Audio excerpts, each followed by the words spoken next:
Intro the exit sign. He didn't make a speech. He didn't call a press conference. He didn't sit across from a journalist and carefully explain his thinking. He just posted a photo. Bryson DeChambeau, standing beneath an exit sign in a corridor somewhere, shoulders shrugged, expression unreadable, staring straight into the camera with the kind of calm that only comes from someone who knows exactly how much power they're holding. The caption was 4 words. What would you do? Within hours, the golf world had completely lost its mind.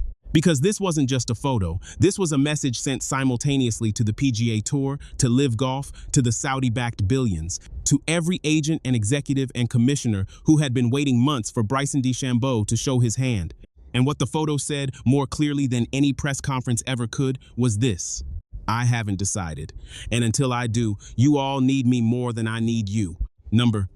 Part 1, the day everything changed. To understand what Bryson DeChambeau is doing right now, you have to understand what happened the morning after Brooks Koepka walked back through the PGA Tour's front door. January 13th, 2026.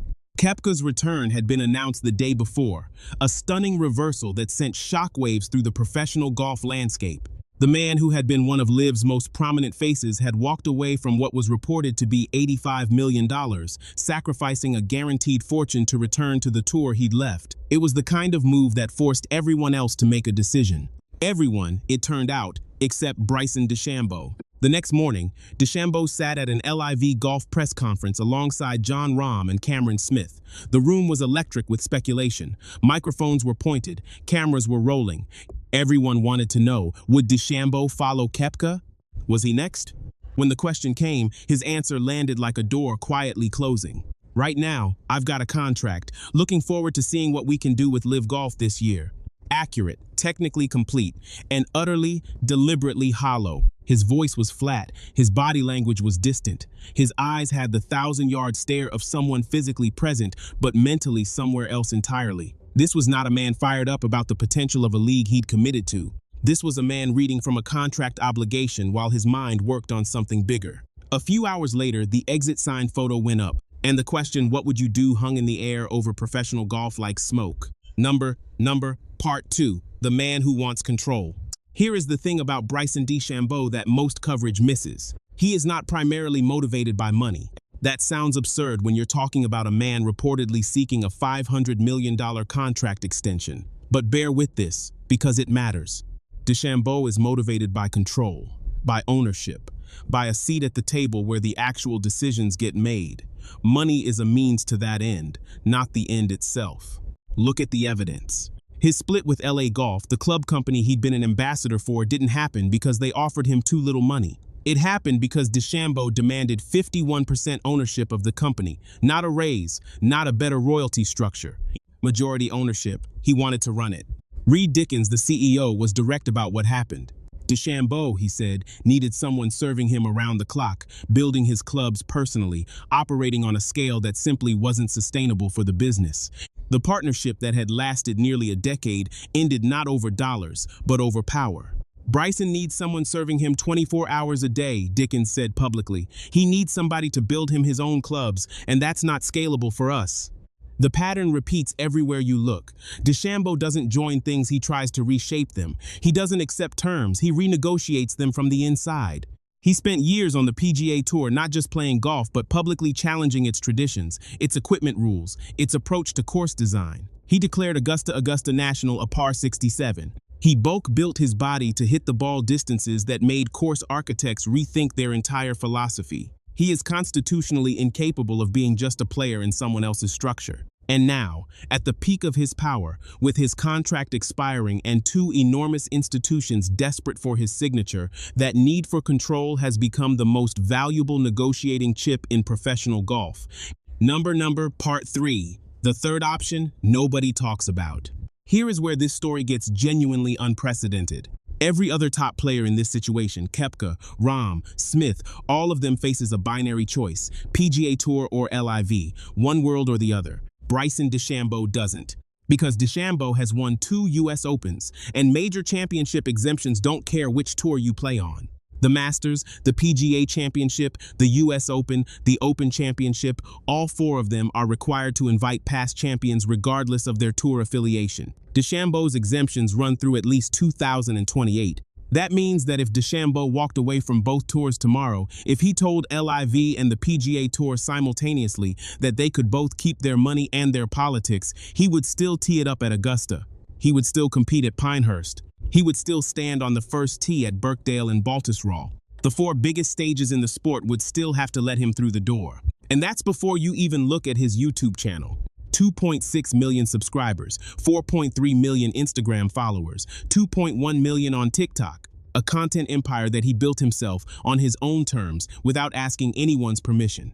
His Break 50 series, where DeChambeau and a partner attempt to break 50 from the forward tees on great courses, has produced some of the most watched golf content on the internet. The episode with John Daly has over 5 million views. The episode with Paige Spiranak crossed 7 million. These are not hobbyist numbers. These are the numbers of a legitimate media company. DeChambeau has said it himself, and he said it without any trace of uncertainty. That's an incredibly viable option. Doing the course record series, the Break 50s, the financial opportunities are there. Think about what that actually means. He is publicly saying, out loud, to anyone who will listen, that he can walk away from both tours, play 4 majors a year, make YouTube videos, collect sponsorship money, and still make a living that would embarrass most professional athletes. No tour tells him when to play. No commissioner tells him what to say. No league structure constrains his schedule or his brand or his business relationships. Just Bryson, his clubs, and the 4 courses that matter most. Is he bluffing? Maybe. Probably some of it. But here's the thing about a credible bluff. It works whether you intend to follow through or not. And the fact that DeChambeau's third option is genuinely viable, mathematically and logistically real, means that both tours have to negotiate as if he might actually do it. Part 4. The February deadline and the silence that followed. The PGA Tour's returning member program had a deadline of February 2nd, 2026. Brooks Koepka took it. Patrick Reed came back. Others followed. The tour had designed the program specifically to create a pathway for LIV players to return, offering a structured re-entry that would gradually restore their status and their world ranking points. For Bryson DeChambeau, the door was open. February 2nd came, February 2nd went. Silence. No announcement, no statement, no carefully worded confirmation of plans. Just the same cryptic social media posts that had been trickling out for weeks, a chessboard photo here, a quote about patience there, a video of an empty driving range with a caption about getting 1% better every day. The golf media went slightly insane. Columnists wrote think pieces. Podcasters debated his motives for hours. Former players weighed in. Agents and executives gave anonymous quotes. Everyone had a theory about what DeChambeau was doing and why. But DeChambeau himself said almost nothing useful. When pressed in media appearances, he gave answers that sounded like answers but contained very little actual information. I've got a contract this year, and that's just going to be an ever-evolving conversation. Hopefully I'm back next year. I'm excited for the potential of LIV. It just has to make sense for both sides. Read that carefully. Every sentence is technically a commitment to nothing. I have a contract. Yes, everybody knows that. Hopefully I'm back next year. Hopefully. Excited for the potential, not reality. Makes sense for both sides. Translation. The current offer doesn't make sense for me. This is not the language of someone who has decided. This is the language of someone who is very deliberately keeping every door propped open while the people on the other side of each door get more and more anxious. He's playing chess while everyone else is playing checkers. One agent said, he knows what he's worth. He knows both sides need him, and he's not going to move until he gets what he wants. Part 5. What LIV stands to lose. To understand how much leverage DeChambeau actually has, you need to understand what LIV golf looks like without him. Brooks Koepka is gone. Patrick Reed is gone. Phil Mickelson's best competitive years are behind him. Dustin Johnson is still there but is no longer the force he once was. The league's international stars Rahm, Smith, Sergio Garcia have significant followings in Europe and Latin America, but in the American market, the market that Saudi Arabia most desperately wants to crack, the needle movers are limited. Bryson DeChambeau is the most recognizable LIV player in the United States. Full stop. His YouTube audience is American. His social media following skews American. His story, the mad scientist who reinvented his body, who rewired his swing, who turned himself into the longest and one of the most powerful hitters in the game through sheer obsessive scientific application. That story resonates in American sports culture in a way that no other LIV player can quite match. He is also, right now, playing some of the best golf of his life. 2 wins in 3 weeks on LIV, a scoring average that would be elite on any tour in the world. He opened in Singapore with a 63 and won in a playoff. He went to South Africa and was barely rusty before finding his rhythm and finishing strongly. The golf is undeniable. If DeChambeau walks, LIV loses its American face at the exact moment the league is trying to expand its U.S. footprint, grow its television numbers, and justify the billions of dollars that have been poured into it. As one podcast analyst put it plainly, Bryson is the only person there who is moving the needle at all. The Saudis know this. Greg Norman knows this. The league's entire American strategy runs through one man and one man alone, and that man is currently posting photos under exit signs and asking what you would do. Number. Part 6. What the PGA Tour stands to gain and fear. The PGA Tour's situation is more complicated and, in some ways, more interesting. On one level, getting DeChambeau back would be an enormous win. He is a marquee player. He drives television ratings. He creates content, conversations, controversies, all the things that keep a sport visible in a crowded media landscape.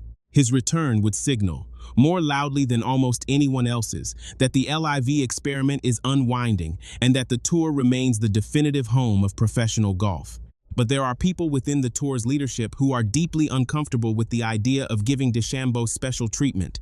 The returning member program has a structure, it has rules. Other players have followed those rules, accepted the terms, committed to the process, gone through the proper channels. If the tour bends those rules for DeChambeau, if it quietly extends the deadline, quietly improves the terms, quietly gives him things other returning players didn't get, it sets a precedent that could be very difficult to manage. It says, if you're big enough, the rules don't fully apply to you. That is a message the tour has been trying to avoid sending for years. And yet the alternative, watching DeChambeau either stay at LIV or, more dramatically, walk away from both tours and start his own independent operation, might be worse. The tour can't afford to lose him, one insider said. If he walks away and starts his own thing, it's a disaster. It's a genuine dilemma. And DeChambeau, who has been watching the tour's internal dynamics carefully for years, knows it. Part 7. The Masters and what it all means. And now here we are. The Masters is days away.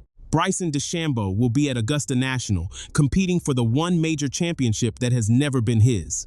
The Green Jacket, the tournament that has, perhaps more than any other, shaped his complicated relationship with golf's establishment. He is the second betting favorite behind Scottie Scheffler. He is in form. He is healthy. He is, by any measure, one of the 3 or 4 players in the world most likely to win. And if he does win, if DeChambeau puts on that green jacket, if he stands in Butler Cabin and accepts the trophy he has been chasing his whole career, his leverage will reach a level that professional golf has simply never seen before.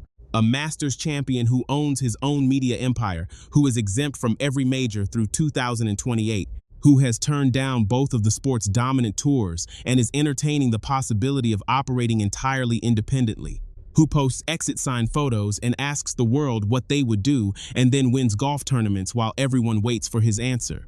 The negotiating power in that position is essentially unlimited. LIV cannot let him walk after winning the Masters. The number they'd have to offer would be historic. The PGA Tour cannot let him stay independent after winning the Masters.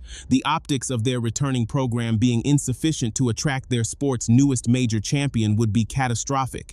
And DeChambeau, standing in the middle of all of it, with his YouTube channel humming and his social media growing and his game at its peak, would have the most extraordinary set of options ever available to a professional golfer. Part 8. The man behind the mythology. It's worth stepping back from the chess match for a moment and thinking about who Bryson DeChambeau actually is. Because it's easy, in a story like this, to reduce him to strategy, to talk about leverage and deadlines and contract terms and forget that there's a human being underneath all of it, one who genuinely loves golf, who has given years of his life to understanding and improving his game at a level of obsessive detail that very few athletes in any sport have ever attempted. The bulk-up era, the single-length irons, the physics-based approach to everything from club design to course management to putting stroke. These weren't gimmicks. They were the expression of a person who fundamentally believes that golf is a problem to be solved, that there is always a better answer, that the conventional way of doing things is just the way things have been done and not necessarily the way they should be done. That's the same philosophy that drives his business decisions. The same thinking that led him to demand 51% of LA golf rather than accepting a comfortable royalty. The same instinct that made him refuse to commit to the PGA Tour's returning program even when the door was open.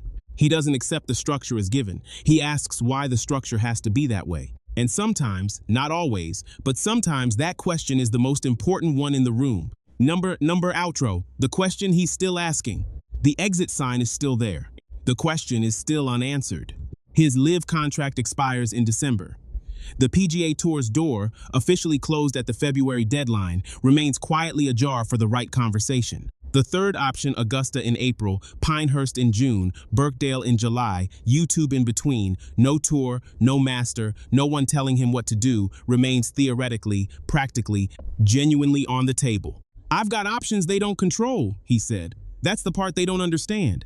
In a sport that has spent the last several years tearing itself apart over money and loyalty and the future of its own structure, Bryson DeChambeau has arrived at a position that nobody planned for and nobody quite knows how to handle. He is not the biggest name in golf. Scottie Scheffler holds that title right now and holds it convincingly. But he may be the most powerful person in the sport, not because of his ranking, not because of his earnings, but because of the simple, extraordinary fact that he genuinely does not need any of them. He needs a driver, a set of irons, a camera crew, and 4 tee times a year at the right courses.